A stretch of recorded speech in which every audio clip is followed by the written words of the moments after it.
어제 하루 코로나19 신규 확진자가 621명 발생하면서 이틀 연속 600명대를 기록을 했습니다.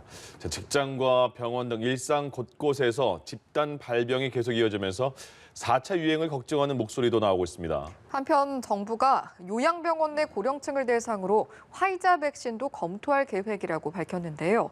관련 내용들 김경우 서울백병원 가정의학과 교수, 김민아 시사평론가와 함께 짚어보도록 하겠습니다. 네, 두 분 어서 오십시오. 예.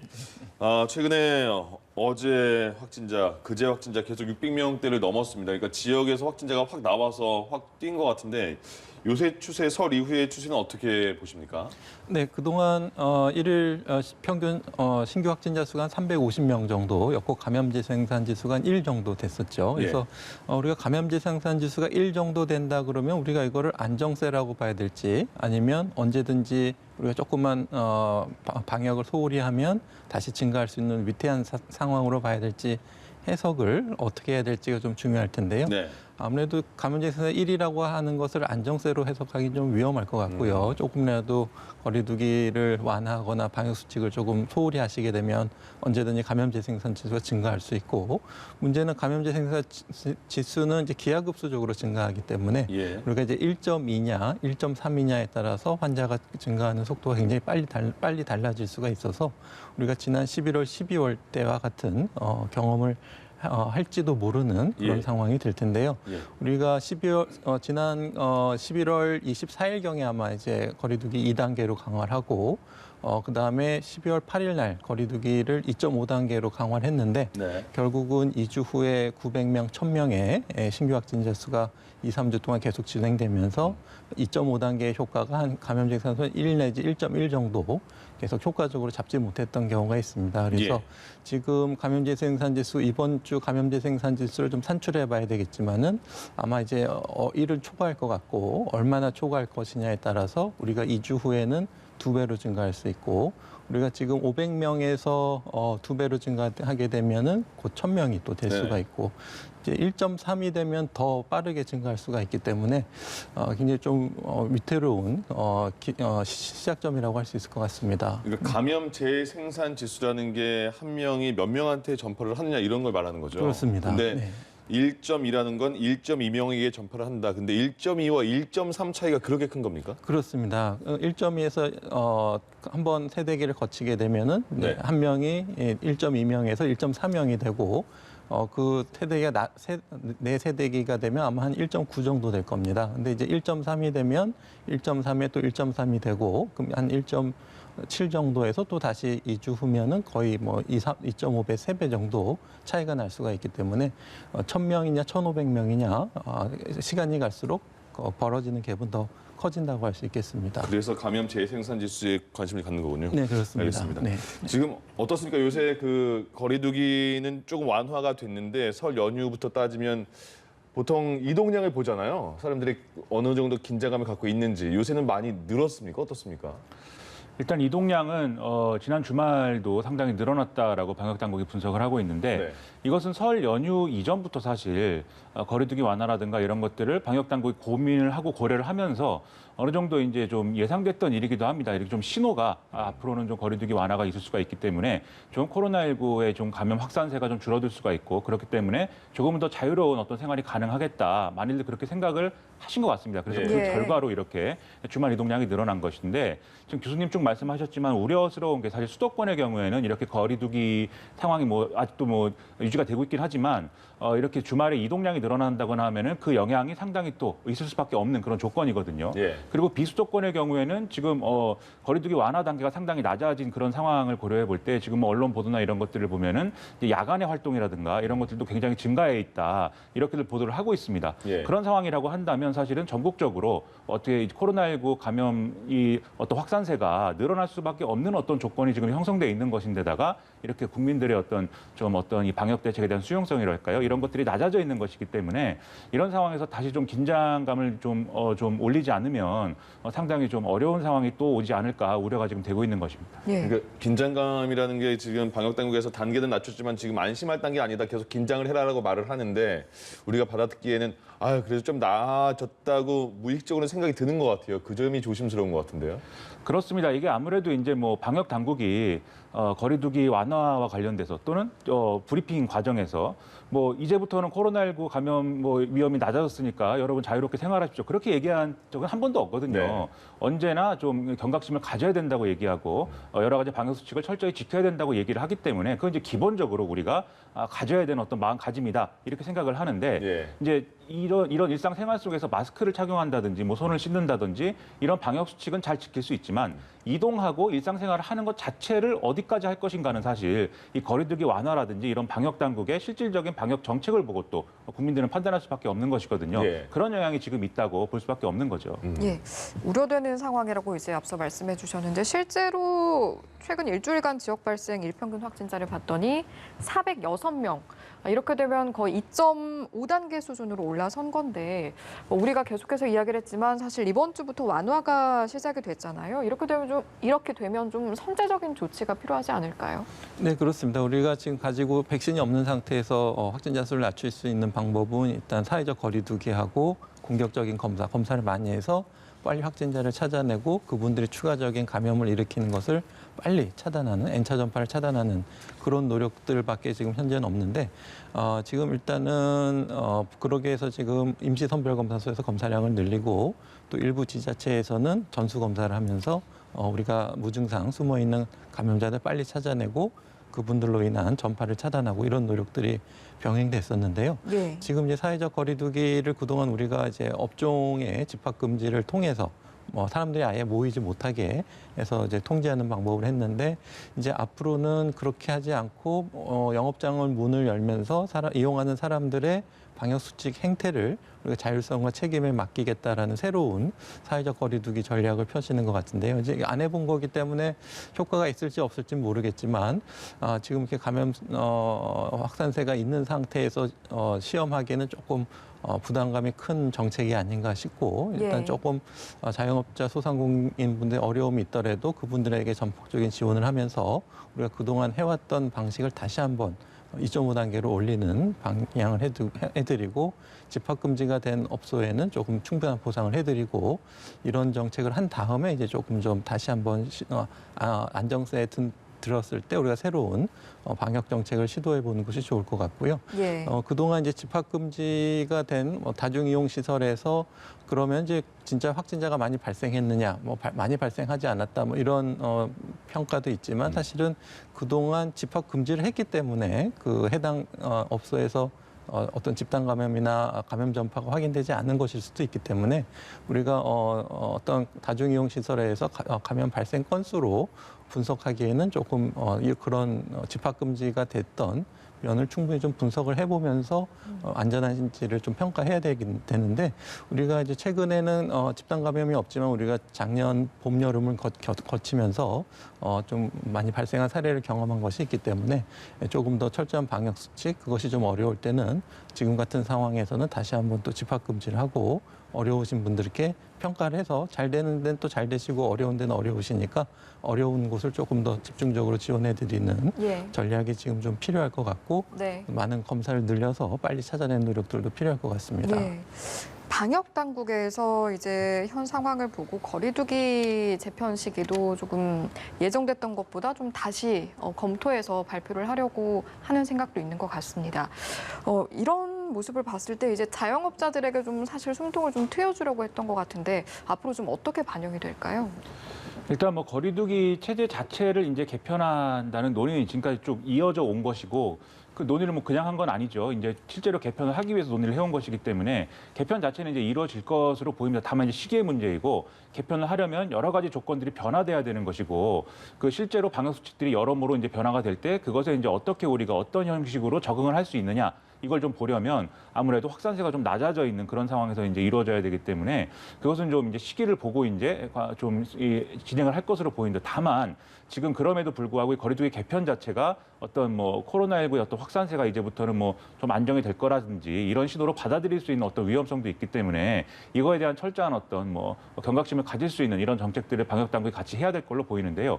여기에 더불어서 지금 이제 이 거리두기 체제를 지금과 같은 형식이 아니라 바꾼다는 것은 말씀하신 대로 자영업자들이 너무나 어렵고 그리고 여러 가지 이제 영업에 의한 제한이라든가 영업 금지 이런 조치들이 너무 장기화돼 있기 때문에 이 방역 대책에 대한 수용성이 낮아져 있는 상황 때문에 이제 이렇게 된 거 아니겠습니까? 예. 근데 거리두기 체제가 좀 개편이 되더라도 이런 피해 자체를 또 완전히 없는 걸로 할 수는 없는 거거든요. 그렇기 때문에 정치권에서 이 자영업자들에 대한 어떤 지원이라든가 손실 보상이라든가 이런 것들을 논의를 좀 해나가야 될 필요가 있는데 사실 지금 뭐 4차 재난지원금을 지급하기 위한 논의를 해가고 있고 지금 추경을 신속하게 편성을 해서 좀 이제 지급을 빨리 하겠다고 하고 그리고 좀 더 넓게 두텁게 지원하겠다고 하지만 이 재난지원금을 지급하는 것만으로는 불충분하다는 게 사실은 자영업자 소상공인들의 또 주장입니다. 그리고 이게 뭐 업종별로 워낙 여러 가지 조건이 다르고 얼마나 이 자기가 운영하는 그 사업장에 얼마나 자금을 투입했는지 그리고 그 중에 얼만큼이 이제 손해가 났는지 이런 것들이 다 다르기 때문에 예. 지금 여러 가지 재난지원금만으로도 좀 어려운 상황이 있는데 그래서 이제 손실보상의 문제를 또 고려할 수밖에 없는 거죠. 근데 이 부분에 있어서는 또 지금 이제 정부나 좀 기획재정부나 이런 쪽에서는 이게 영업 금지가 된 사항에 대해서는 뭐 손실보상이 작년 매출이나 이런 걸 비교해서 어느 정도 이제 가능할지 모르겠지만 영업 제한이 된 부분이라든가 이런 것들은 그리고 또 사회적 거리두기에 의한 어떤 피해 이런 것들은 이 사회적 거리두기 또 방역 정책에 의한 피해인지를 산정하는 것이 또 여러모로 시스템이 미비한 점들이 있기 때문에 예. 그런 점에서 논의가 좀 어렵다라고 얘기하고 있어서 전체적으로 방역과 이 소상공인들, 이 자영업자들의 어떤 지원 이런 것들이 같이 갈 수 있는 체계를 우리가 어떻게 만드는 것인가 상당히 지금 고민스러운 상황인 거는 분명한 사실입니다. 그러네요. 이제 병원에서 요새 감염이 꽤 많이 발생한 것 같아요. 보면 순천향대 병원에서는 누적 확진자가 140명이 나왔습니다. 그리고 자가격리 하루 만에 가족들도 감염이 됐고요. 그런데 그 방역 당국이 보니까 이게 이렇게 확진자가 늘어나는 게 최근에 발견된 거는 설 연휴보다는 그 이전에 확진이 된 거 아니냐 이렇게 판단하고 있는 것 같은데 이렇게 많이 늘어난 확진 추세는 어떻게 분석할 수 있을까요?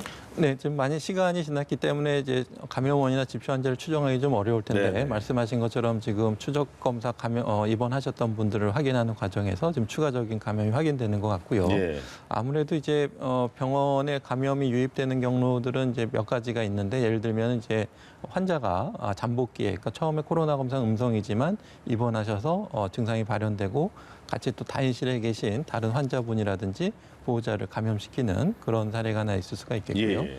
물론 이제 마스크를 서로 잘 착용하시지만 거기서 계속 입원하시면서 생활하시고 또 식사도 하셔야 되고 이렇게 되면은 마스크를 항상 쓰시기 좀 어려운 경우도 있기 때문에 네. 예, 그럴 수가 있겠고 또 입원하신 와중에 조금 좀 새로운 증상이 생기면 기침을 하신다든지 그러면 빨리 의료진에게 보고를 하시고 적극적인 검사를 받으셔야 되는데 예. 예. 혹시나 코로나 되면은 입원하셔서 뭐 쫓겨나는 건 아닌가 이렇게 증상을 숨기신다든지 네.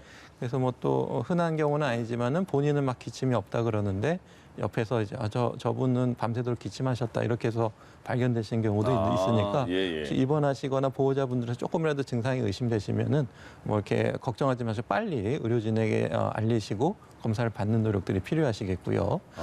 또 하나 경로는 이제 의료진이라든지 또 간호사 또 방사선 기사라든가 아니면 환자를 이송하시는 분이라든지 또 영양부에서 식당에서 일하시는 분이 많은 분들을 통해서 이제 출퇴근하시면서 지역사회 감염을 통해서 감염되셔서 병원에 근무하실 수가 있는데 예. 일단 의료진 같은 경우에는 일단 기본적으로 항상 마스크를 착용하시기 때문에 감염자가 마스크를 쓰시게 되면 상대적으로 감염 전파를 좀 적게 일으킬 수가 있기 때문에 다만 같이 식사를 하시거나 같은 공간에 있던 동료 의료진에게 감염되는 경우가 있기 때문에 네.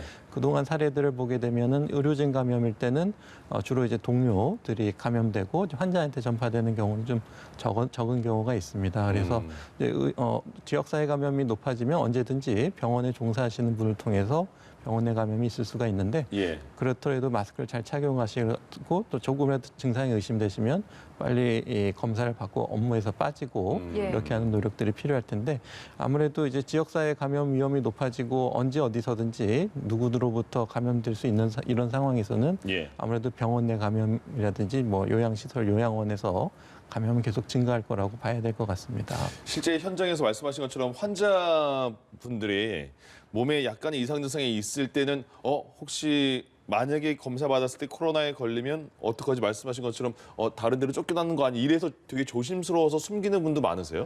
얼마나 있는지 모르겠지만 그런 사례가 있어가지고 그렇습니까? 예, 그렇습니다. 직접 겪었던 사례인가 보죠? 예, 그렇습니다. 작년 대구에서 큰 유행을 했을 때 그 입원하신 분 중에서 그런 사례가 이제 있었습니다. 알겠습니다. 자, 그리고 그 순천향대 병원 외에 또 분당의 요양병원에서도 확진자가 나왔고 또 서울대 어린이병원에서도 의사 한 분이 확진됐다는데 이 내용은 정리해서 어떤 상황인가요, 지금? 지금 이제 분당의 한 요양병원에서 이제 집단 감염이 일어났기 때문에 지금 뭐 동일 집단 격리 이렇게 좀 들어가 있는 상황이고 선제 검사를 통해서 종사자 3명이 확진됐는데 이게 이제 16명에 쭉 전파가 됐다. 이런 사안이 이제 요양병원 사례인 것이고요. 그 서울대 어린이병원에서도 의사 1명이 지금 확진이 돼서 이제 접촉자들에 대한 진단 검사가 진행되고 있다. 뭐 이런 소식인 것인데 일단 요양병원에 관련해서는 지금 선제적인 이런 진단 검사가 계속 이루어지고 있습니다. 그래서 처음에는 사실 이 요양병원이 취약한 어떤 이런 기관이다라고 해서 2주에 한 번 이렇게 진단 검사를 하다가 그게 이제 일주일에 한 번, 나중에 이제 일주일에 2번 이제 진단 검사를 하고 있는 상황인데 이렇게 진단 검사를 사실 받아보신 분들은 알겠지만 진단 검사를 받는 것 자체가 좀 고역인 부분도 있거든요. 이게 뭐 어쩌다가 내가 좀 위험성이 있는 것 같아서 한 차례 받는다 이렇게 한다면은 그건 뭐 감내할 수 있는 것이지만 일주일에 2번씩 받는다라고 하는 거는 상당한 또 어려움이 있는 것이고 그렇기 때문에 지금 요양병원에서는 상당히 이것에 대해서 어려움을 호소하고 있는 그런 상황입니다. 그럼에도 불구하고 지금도 또 집단 감염이 일어나고 있는 그런 상황 아니겠습니까? 그래서 결국은 요양병원에서의 집단 감염이라는 것은 뭐 진단 검사를 이제 뭐 좀 이제 많이 실시하는 것도 중요하지만 종사자들이 지역 사회에 왔다 갔다 하면서 지역 사회에 이제 교차 감염이 이루어지고 이런 과정에서 이제 좀 발생하는 경우들이 지금 많은 거죠. 결국은 이 부분을 좀 어떻게 막기 위해서는 결국 백신을 접종하는 국면으로 이제 넘어가는 수밖에 없는 것인데 조금 우려가 되는 것이 일단 이제 조만간에 24일, 26일부터는 이 요양병원에 있는 종사자들 그리고 65세 미만의 이렇게 환자들에 대해서는 백신 접종이 진행이 될 겁니다. 그런데 65세 좀 넘는 고령층에 대해서는 지금 바로 접종이 될 수 없는 상황이고 2분기에 넘어갈 것이기 때문에 이런 부분이 좀 우려되는 상황이어서 앞으로도 요양병원에 대한 이런 좀 강화된 어떤 관리나 이런 것들은 좀 불가피한 상황으로 이어질 것 같습니다. 알겠습니다. 공장발 집단 감염도 지금 여러 가지 발생하고 있는데 충남 아산에 이어서 남양주에서는 100명이 넘는 직원들이 지금 감염이 됐거든요. 어느 정도의 상황인 겁니까? 지금 남양주 진관산단에 있는 공장에서 그 100여 명이 지금 무더기로 감염이 돼서 상당히 지금 뭐 우려가 되고 있고 그렇기 때문에 이 산단 전체에 대해서 지금 좀 이 검사를 들어가 있는 상황이고 검사가 진행 중인 이런 상황인 건데요. 이 진단산관의 경우에 굉장히 문제인 것이 특히 외국인 노동자들이 굉장히 다수였고 이 외국인 노동자들이 기숙사라든지 이런 곳에서 집단 생활을 하고 있었기 때문에 그렇다고 한다면은 여기는 뭐 한 번 확진자가 발생하면 이렇게 감염 확산세가 늘어날 수밖에 없는 그런 조건일 수밖에 없는 거죠. 그렇기 때문에 이 부분에 있어서의 좀 어려움이 지금 있는 것이고 그렇기 때문에 여기에 더 어려운 것이 외국인 노동자 중에는 지금 뭐 외국인 등록이 잘 돼서 이렇게 좀 관리가 되고 있는 이런 외국인 노동자도 있지만 뭐 확인이 얼마나 됐는지는 지금 알 수 없는 상황이지만 뭐 불법 체류라든지 이런 방식으로 사실 일하고 있을 가능성도 여전히 있는 것이거든요. 이분들의 경우에는 예를 들면 이제 코로나19가 좀 확진이 된 이후에 어떤 여러 가지 행적이라든가 그다음에 뭐 어떤 역학조사라든가 이런 게 어려울 수도 있습니다. 뭐 경우에 따라 다르겠습니다만 그렇기 때문에 이런 데서의 좀 어떤 방역의 어떤 관리의 구멍이라든가 이런 게 있을 수가 있고 특히 이제 그 이 산단에서의 또 하나의 문제가 이렇게 지금 집단으로 감염이 됐음에도 불구하고 이 감염 경로가 지금 확인되지 않는 그런 어려움이 있는데 아무래도 외국인 노동자들이 이렇게 집단 감염된 이후에 설 연휴를 맞아서 이분들이 아마 외부에 나가서 좀 활동을 하기도 하고 이런 부분들이 또 있었단 말이죠. 그래서 이런 것들이 제대로 통제되지 않았기 때문에 사실 좀 감염 확산세에 대해서 역학조사가 어려운 것들이 있는데 이런 산단이 또 여기 하나만 있는 것이 아니고 다른 산단의 경우에도 이제 유사한 경우들이 있거든요. 그렇기 때문에 이번 기회에 이런 사례가 벌어졌다고 하면 다른 산단에 있어서도 좀 방역 관리나 이런 것들을 철저히 할 수 있는 부분들을 지금 좀 만들어야 되고 또 선제적인 검사 이런 것들이 또 필요한 상황이다 이렇게 볼 수가 있겠습니다. 그러니까 실제로 이번에도 밀집된 공간에서 집단 생활을 하는 곳이 어떻게 보면 순식간에 좀 전파가 됐다라고 볼 수가 있겠는데 이런 경우에 좀 지침을 좀 더 촘촘하게 이제 제한을 하고 또 지키고 이런 과정이 필요하겠어요. 네, 그렇습니다. 그래서 기숙사로 일하시는 분들이라든지 뭐 학생들도 뭐 단체 합숙이라든지 이런 게서 굉장히 감염이 쉽게 빨리 일어날 수 있는 그런 상황이기 때문에 일단 그런 기숙사에 계신 분들은 증상이 조금이라도 의심되면 빨리 검사를 해서 적극적으로 찾아내야 되겠고 필요한 경우에는 전수 검사를 통해서 정기적으로 이렇게 선제적인 검사를 하는 방법도 좀 고민해 볼 필요가 있겠고 예. 특히 이제 근무하시거나 출근하시거나 등교하시고 이런 경우에는 증상이 있는 경우에 예, 검사를 받고 업무에서 빠지거나 그러더라도 손해를 보지 않도록 충분히 또 쉬는 것에 대해서 수당이나 급여도 계속 지속될 수 있도록 하고 예. 이렇게 배려하고 장려하는 부분이 필요할 수가 있기 때문에 예. 걸리는 건 누구든지 걸릴 수 있는 거기 때문에 걸리는 것에서 비난하지 말고 평소에 방역 수칙은 잘 지키셔야 되겠지만 예. 방역 수칙을 안 지키시는 분이 잘 걸리긴 하지만은 뭐 걸리신 분이 다 방역 수칙을 안 지키시고 이런 건 아니거든요. 그렇기 때문에 적극적으로 좀 검사를 받을 수 있도록 네. 장려하는 좀 정책이 좀 필요할 것 같습니다. 네. 이 남양주 진관산업단지 같은 경우에 지금 또 이야기가 나오고 있는 것이 그 확진이 된 것에 대해서 양성 결과 통보 시기를 두고 좀 논란이 나오고 있는 것 같아요. 이건 무슨 내용인가요?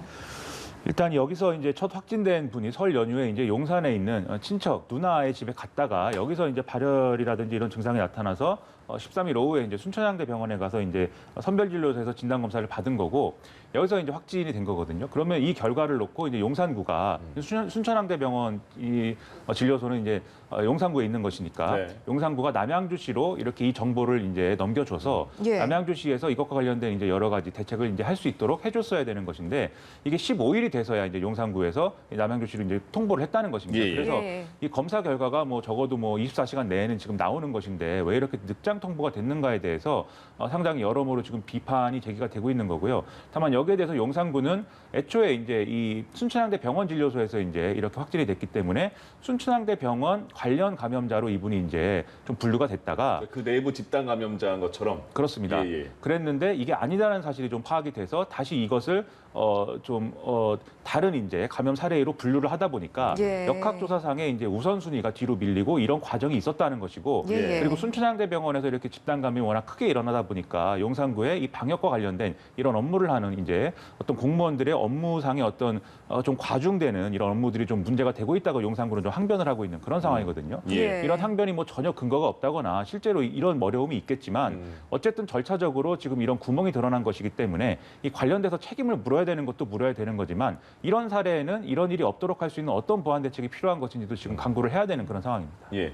그러니까 이게 일단 병원에서 잘못 통보를 해준 것 같고요. 구청에. 그래서 구청도 이 남양주에 있나요? 이쪽에 속도를 뭐 2, 3일 늦게 정보를 전달할 수밖에 없는 상황이 된 거잖아요. 그래서 확진이 더 많이 됐을 수 있을 것 같은데 네.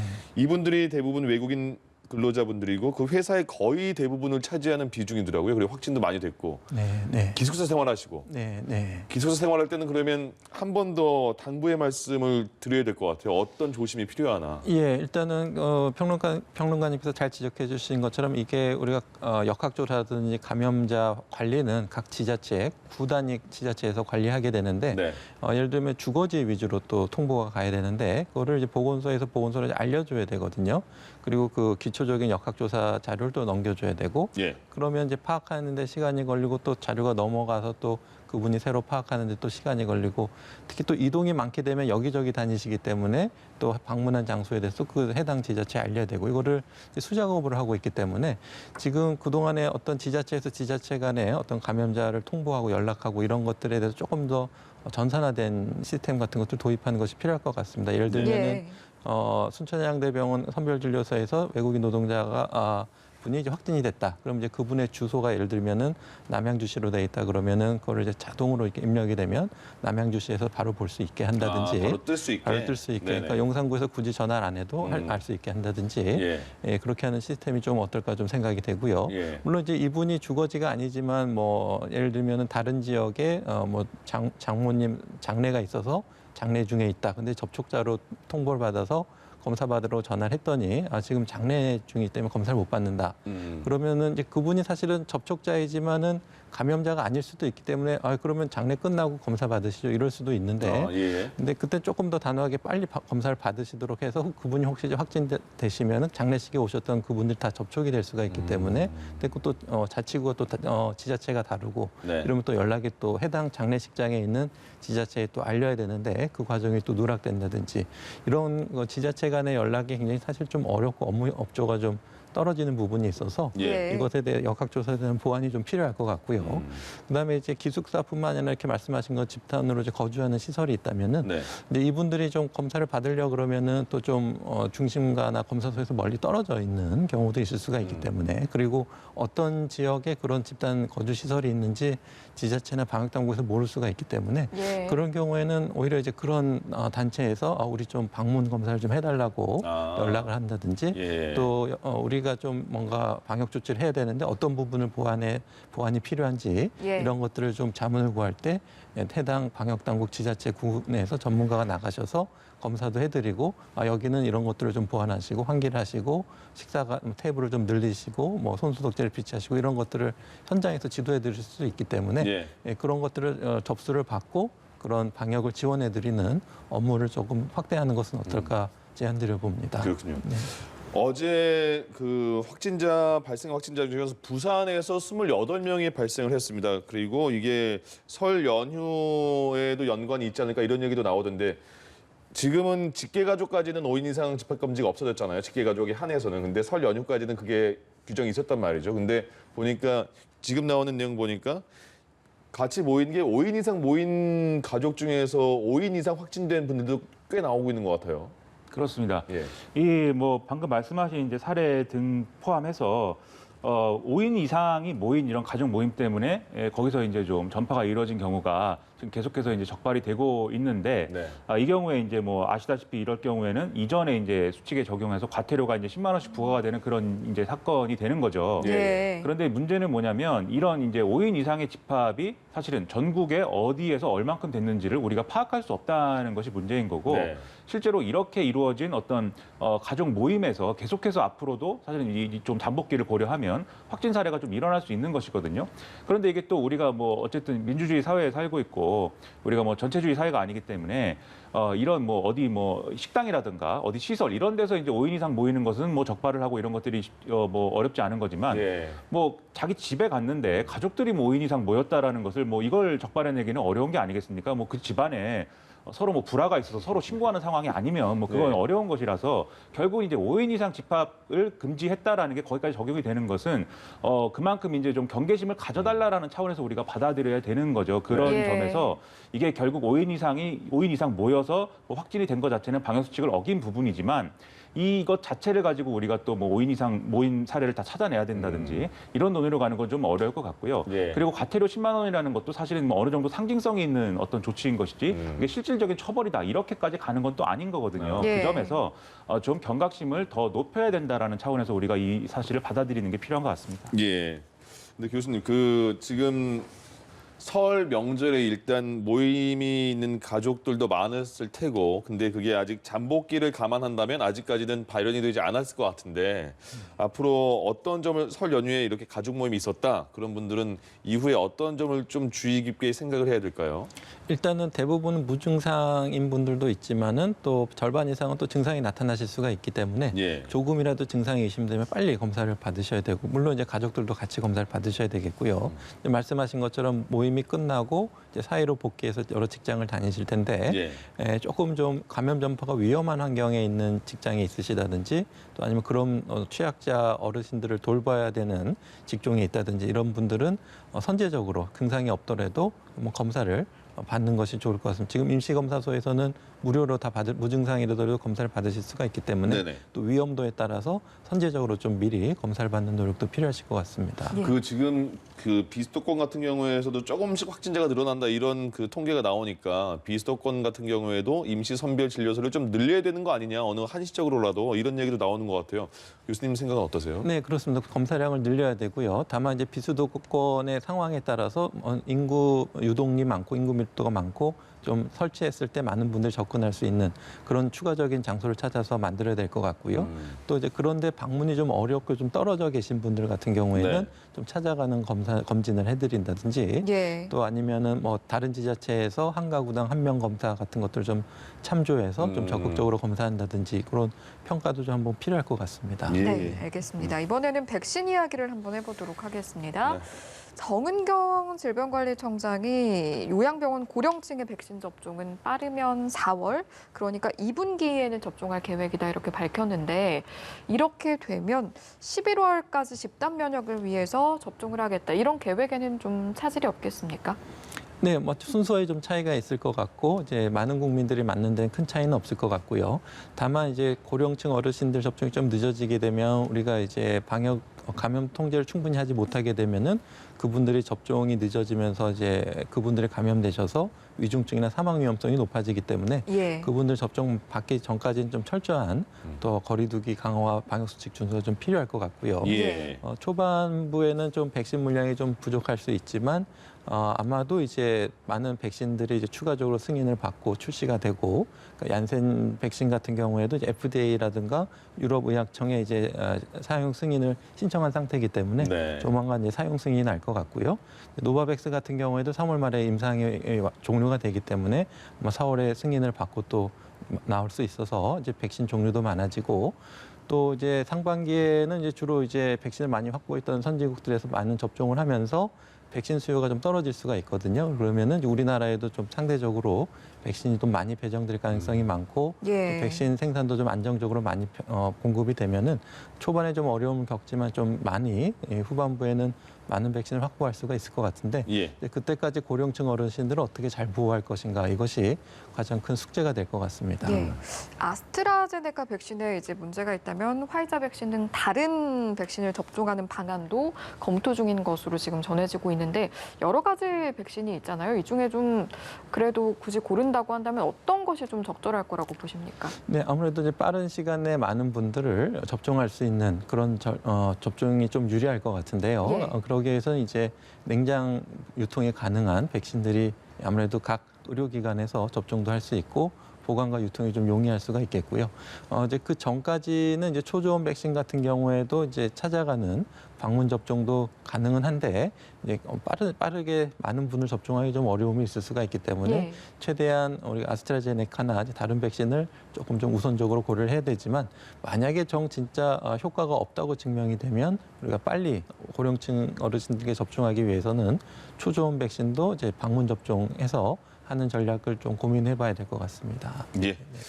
자, 그리고 4차 대유행이 오느냐 이런 우려도 많은 것 같은데 지금 걱정스러운 것 중에 하나가 변이 바이러스가 우리나라에 계속 들어와 있고 확진자가 조금씩 늘어나는 거잖아요. 근데 지금 보니까 99명까지 늘어났다는데 지금 이 상황이 어디서 이렇게 들어오는지가 지금 파악이 되고 있습니까? 일단 뭐 파악 자체는 입국한 경우에 이제 그 관련돼서 이제 검사를 PCR 검사를 진행을 하고 네. 이 검사 결과를 이제 유전체 검사를 따로 해서 일단 확진된 사례 중에서 이제 어디서 이제 감염이 된 것인지를 확인하는 것이기 때문에 네. 사실 어디서 입국한 분들이 이렇게 어떤 변이에 감염이 됐다라는 것 자체는 뭐 어느 정도 파악이 되고 있다고 볼 수가 있고요. 네. 다만 이게 지금 뭐 상당히 우려가 되는 것이 뭐 여러 사례가 지금 발생하고 있습니다만 일단은 입국장에서 이제 이것이 어떤 뭐 검사가 되고 그다음에 자가격리 기간 내에 이 변이 바이러스가 발생했다는 것이 확인이 되는 뭐 그런 과정이라면 예. 사실 어느 정도 입국 당시에 우리가 이 변이 바이러스의 유입을 막아냈다 이렇게 평가할 수 있는 것이지만 이 격리 기간 중에 좀 다른 가족들을 통해서 지역 감염이 이루어진다든지 예. 이런 일이 이제 일어날 수 있고 일어났을 가능성이 지금 있는 것이지 않습니까? 네. 예. 그렇기 때문에 결국은 이제 뭐 지역 사회의 감염까지 이제 이루어지는 것은 이제 뭐 시간 문제인 것이고 얼마나 그 시간을 우리가 좀 많이 막아낼 수가 있는 거냐가 관건인데 그렇게 될 경우에는 지금과 같은 방식으로 사실 변이 바이러스를 확인할 수 있는 그런 것으로는 좀 무리가 따를 수도 있기 때문에 이 변이 바이러스를 진단하는 역량도 계속해서 이제 좀 갖춰가야 될 필요가 있을 것으로 보이고요. 특히 예. 이제 변이 바이러스와 관련돼서는 사실 지금은 영국발 변이 바이러스, 남아공발, 브라질발 이렇게 해서 이제 들어온 상황이지만 네. 사실 여러 변이 바이러스들이 다른 지역에서도 사실은 뭐 계속해서 만들어지고 있는 그런 상황일 것으로 추측이 되고 예. 새로운 변이 바이러스들이 확인되고 있는 거 아니겠습니까? 이런 상황들은 이제 좀 빨리빨리 대처할 수 있도록 이 방역 역량이라든가 이런 것들이 강화돼야 될 필요가 계속해서 제기가 되고 있는 상황이다 이렇게 볼 수가 있겠습니다. 예. 교수님, 지금 일반 코로나19 진단 검사는 뭐 선별 진료소도 있고 그다음에 임시 진료소도 있고 많은 곳에서 하고 있잖아요. 변이 바이러스에 대한 진단은 일반 지금 진료소에서 하는 것과 좀 다른 겁니까? 네, 그렇습니다. 유전자 크기가 한 3만 네. 킬로베이스, 30킬로베이스 정도 되는 것으로 알려져 있는데 이것을 분석하기 위해서는 전장 유전 분석을 해야 되고 시간도 빠르면 3일, 3, 4일 정도 걸리는 것으로 알려져 있어서 예. 검사하는 기간도 굉장히 제한적이고 그렇기 때문에 지금 질병관리청에서는 이 유전자 검사를 할 수 있는 민간 기관을 좀 더 확대, 더 많이 수요를 받아서 그 민간 기관에서 좀 많이 검사를 할 수 있도록 지금 입찰 공고도 내고 있고 예. 그래서 기관도 늘리고 시간도 단축하고 이런 노력들을 하고 있습니다. 아, 일반 진료소에서는 검사를 같이 못 하나 보죠? 변이 바이러스는요? 네, 그렇습니다. 그래서 일단 확진되신 분의 어떤 그 검체를 가지고 예. 이제 그 직접 분석하시거나 아니면 그 검체를 해당 민간 기관에 보내서 민간 기관에서 유전자 검사를 해서 변이 여부를 확인하고 있습니다. 예. 보니까 변이 바이러스 중에서 지금 익숙한 이름이 영국발, 남아공발, 브라질발 이렇게 있는데 영국에서는 또 다른 변이 바이러스가 발견이 됐다고 합니다. 지금 영국발 변이 바이러스는 지금 그 백신으로 어느 정도 효과가 있다까지 나왔는데 이렇게 영국발이지만 또 다른 영국발이면 백신이 적용될 것인가 이것도 궁금한데요. 네, 그렇습니다. 이 새로 또 발견된 영국발 변이 바이러스의 특성을 또 좀 우리가 추가적인 연구가 필요할 텐데 예. 아직까지 알려진 바로는 그 기존의 영국 변이와 비슷한데 또 해당 변이 부위가 또 남아공발 변이에서 생긴 아. 그 부위에 또 변이가 생겨서 네. 예. 그 스파이크 단백질의 그 부위는 우리가 항체가 결합하는 능력을 떨어뜨리고 또 세포 침입을 더 용이하게 하는 그 부위의 변이기 때문에 아마도 이제 전파력이나 위중증 여부는 아직은 확인 안 되고 있지만 예. 아마도 좀 비슷한 성질을 띠지 않을까 이렇게 지금 초기 분석을 하고 있어서 예. 이 바이러스가 진짜 전파력이 어느 정도고 위중증에 어느 정도 영향을 미치는지 추가적인 연구가 필요한 상황이라고 할 수 있겠습니다. 예. 이번에는 치료제 이야기도 한번 해보죠. 어제부터 코로나19 항체 치료제가 의료기관에 공급이 됐다고 하는데 어떤 상태의 환자들에게 이제 주로 쓰이게 되는 겁니까? 네, 그러니까 경증에서 중증으로 가는 것을 예방해주는 효과가 있겠습니다. 그러니까 예. 바이러스가 들어오게 되면은 우리 몸에서 이제 항체가 생겨서 그 바이러스를 없애는 효과를 보여야 되는데 네. 그때까지 바이러스가 세포에 침입하는 것을 막도록 그러니까 스파이크 단백질에 만들어낸 항체 치료제가 결합을 해서 세포로 침입되는 것을 막는 그런 역할을 하게 되겠는데요. 예. 문제는 이제 그것이 이미 장기가 많이 손상되어 있는 상태에서는 그것을 써도 효과가 떨어지기 때문에 초기에 바이러스가 침입을 시작하려고 할 때 그때 써야 되는데 근데 경증 상태에서 쓸 때 경증에서 경증으로 끝나시는 분도 있고 경증에서 중증으로 가시는 분도 있는데 경증에서 경증으로 가실 분한테 굳이 쓸 필요는 없고 예. 경증에서 중증으로 갈 위험성이 있는 분들에게 조기에 써서 폐가 심하게 손상되지 않기 전에 이제 써야 되는데 그렇기 위해서는 이제 진단받고 6일 내에 초기에 써야 되겠고 네. 중증의 장기 손상의 증거가 없는 상태에서 써야 되는데요. 이제 문제는 그러기 위해서 이제 60세 이상 어르신이라든지 60세 이하라고 하더라도 기저질환이 있는 분들이 경증 상태에서 빨리 항체 치료제를 빨리 써야 되는 것이 필요한데 예. 이제 문제는 이제 진단되고 검사 결과가 나오는데 시간이 걸리고 그분이 또 이제 지자체에 통보받아서 병상이나 생활치료센터를 배정받고 이런 과정을 거친 다음에 이제 또 항체 치료제가 들어가게 되면 한 또 2, 3일 정도 지연될 수가 있기 예. 때문에 예. 이것을 우리가 진단되고 얼만큼 빨리 쓸 수 있느냐 그리고 생활치료센터에서는 이것을 투입하기가 어렵기 때문에 이분들은 이제 의료기관에서 써야 되고 네. 주사로 투약해야 되기 때문에 병원에 또 좀 입원이 또 필요한 상황이 되거든요. 반응도 봐야 되니까. 예. 그러기 위해서 이제 전담병원이나 그 격리실이 있는 병원에서 진료를 해야 투약을 해야 될 것 같은데요. 그러기 위해서는 그렇게 별도로 격리 시설이 되어 있는 병원의 병상이 충분히 또 있어야 돼 가지고 실제로 우리가 이걸 현장에서 어떻게 투입할지 그것에 대한 고민이 좀 많이 필요한 상황이라고 할 수 있겠습니다. 조건이 너무 많네요. 조건이 그렇습니다. 갖춰야 예, 될 게. 제일 네, 좋기는 빨리 알겠습니다. 진단해서 빨리 예. 모든 그 고위험분들은 일단 병원에 와서 네. 평가를 해서 약을 투약하고 경과를 보고 생활치료센터로 가든지 이렇게 해야 될 것 같습니다. 네, 그렇겠네요. 마지막으로요. 사실 이제 코로나19가 이제 시작이 되고 난 뒤에 가짜 뉴스가 기승을 부려서 좀 골치였는데 지금 접종을 앞두고도 이런 가짜 뉴스가 많이 나오고 있다고 합니다. 이제 방역 당국에서도 법적 대응에 나설 예정이라고는 하는데 이에 대해서 좀 더 강력한 처벌이 있어야 하는 건 아닌지 싶기도 하고요. 평론가께서는 어떤 의견을 가지고 계십니까? 일단 가짜 뉴스라는 게 뭐 여러 가지 목적을 목적을 가지고 생산되는 그런 측면이 있는데 지금 뭐 다른 뭐 정치적인 가짜 뉴스라든지 뭐 이런 것들하고는 이게 다른 겁니다. 왜냐하면 이것은 바로 이제 방역 문제와 직결되는 것이고 이 가짜 뉴스에 들어있는 여러 가지 백신에 대한 잘못된 정보들 때문에 백신을 이제 기피하게 되거나 접종을 꺼리게 되면은 방역 대책에 상당한 타격을 줄 수밖에 없는 그런 사안이거든요. 그렇기 때문에 이 가짜 뉴스, 이 백신 관련 가짜 뉴스에 대해서는 이제 따로 이제 대책이 필요한 것이고 그렇기 때문에 정부도 방역 당국도 이 부분에 있어서는 따로 대책을 지금 만들어서 시행하겠다라는 얘기를 하고 있습니다. 그래서 가짜 뉴스가 일단 뭐 인터넷 공간이라든지 이런 데 올라오면 방통심의라든가 유관기관이 이제 신속하게 이제 대응을 해서 그것을 이제 내리거나 가리도록 하고 그 이후에 이제 그것을 가짜 뉴스를 생산하고 좀 유통한 사람들에게 어떤 법적 책임을 묻는다든지 이런 과정을 이제 진행하게 이제 되는 건데요. 아무래도 이제 이렇게 가짜 뉴스 자체를 막는 것도 지금 필요한 상황이고 또 이것을 퍼뜨린 사람들에 대한 처벌도 필요하지만 또 하나 이제 필요한 것이 그냥 가짜 뉴스를 막는 것에서 이제 끝나는 게 아니라 이러저러한 뉴스는 사실이 아니고 이러저러한 잘못된 정보는 사실이 아니고 실제로는 이러이러한 내용이다라는 것을 방역 당국이 계속 투명하게 이제 공개를 해줘야 되는 것이고 그것을 공유할 수 있도록 하는 이런 체계도 갖춰야 되는 거지요. 그래서 지금 뭐 방역 당국으로서는 뭐 매 시간마다 이제 브리핑을 하고 최선을 다하고 있기는 합니다만은 이렇게 좀 가짜 뉴스에 특별히 대응할 수 있는 이런 뭐 여러 가지 뭐 부서라든지 전담할 수 있는 이런 인력들을 더 확충하고 이것에 대한 뭐 팩트 체크 이런 것들을 충분히 할 수 있도록 언론기관이라든지 또는 팩트 체크를 전문으로 하는 이런 외부 단체라든지 이런 데하고 좀 협업을 강화해서 이 백신 접종에 대한 어떤 수용성이나 이런 것들을 낮추는 이런 일이 벌어지지 않도록 좀 최선을 다해야 될 것 같습니다. 말씀하신 것처럼 방역 당국이 그렇게 말을 해줘야 우리도 주위에서 가짜 뉴스 들었을 때 그거 아니란다, 이게 맞다고 한다 이렇게 말해줄 수 있으니까 그렇습니다. 네. 되게 필요한 조치인 것 같습니다. 자, 지금까지 서울 백병원 가정의학과 김경우 교수, 김민하 시사평론가 두 분과 함께했습니다. 고맙습니다. 고맙습니다. 네, 감사합니다.